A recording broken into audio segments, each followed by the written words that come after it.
আজকের মিষ্টি দই রেসিপিটা একটু ভিন্ন হবে। দুধ জাল করে কিভাবে দেশি স্টাইলে করা যায় সেইভাবে করব, আর খাওয়ার সময় মনে হবে দেশে বসে কোনো দোকানের মিষ্টি দই খাচ্ছেন।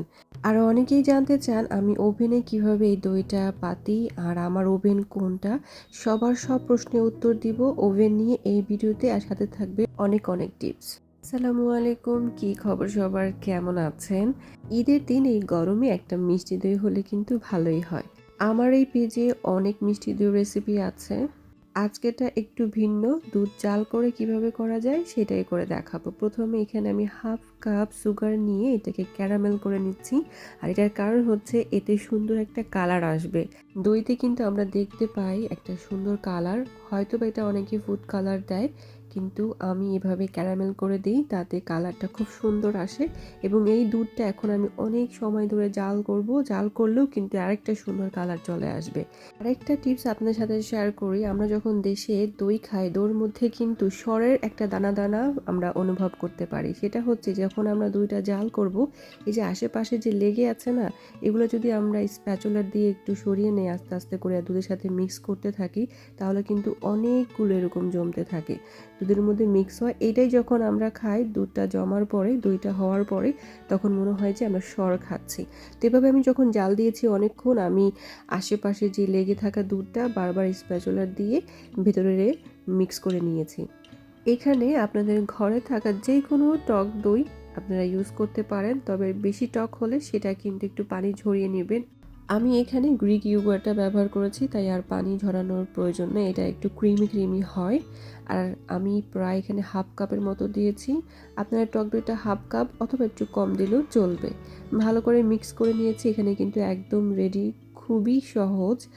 ঘরে শুধু টক দই থাকলেই মিষ্টি দইটা তৈরি করা যায়। আগের অনেক ভিডিওতে আমি আরও অনেক কিছু ব্যবহার করেছি, এটার মধ্যে কিন্তু খুবই সহজভাবে আপনাদের সাথে রেসিপিটা শেয়ার করলাম। আশা করি আপনাদের ভালো লেগেছে।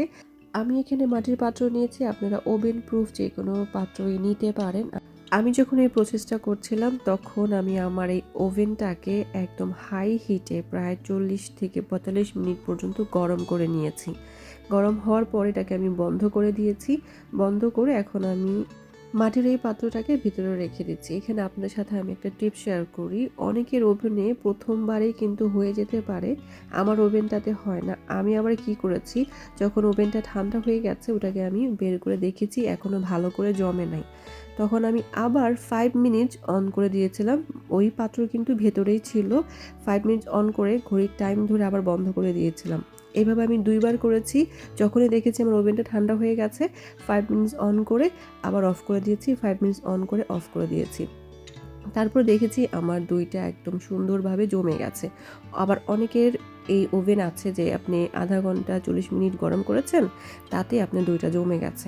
বাট আমার ওভেনটাতে এরকম 2 বার করতে হয়েছে, তবে 2 বার 5 মিনিট 5 মিনিট করেছি, এটা ভেতরে থাকা অবস্থায়, তাই আপনাদেরকে আমি বুঝিয়ে বলে দিচ্ছি।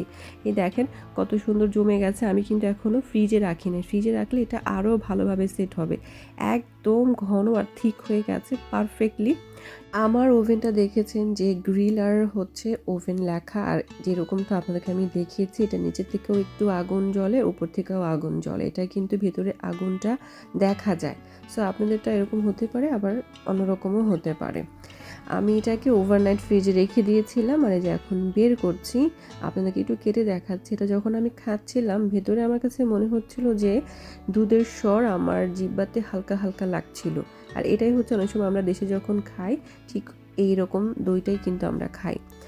টেস্ট এত দারুণ এসেছে, কালার দেখেই তো বুঝতে পারছেন। এই যে এইভাবে বানিয়ে দেখেন, সবাই খেয়ে প্রশংসা করবে, এতে কোনো সন্দেহ নাই। এর থেকে সহজ আর পারফেক্ট রেসিপি আমার মনে হয় না কেউ আপনাদেরকে দেখাতে পারবে। তো আজকে এখানেই, আল্লাহ হাফেজ।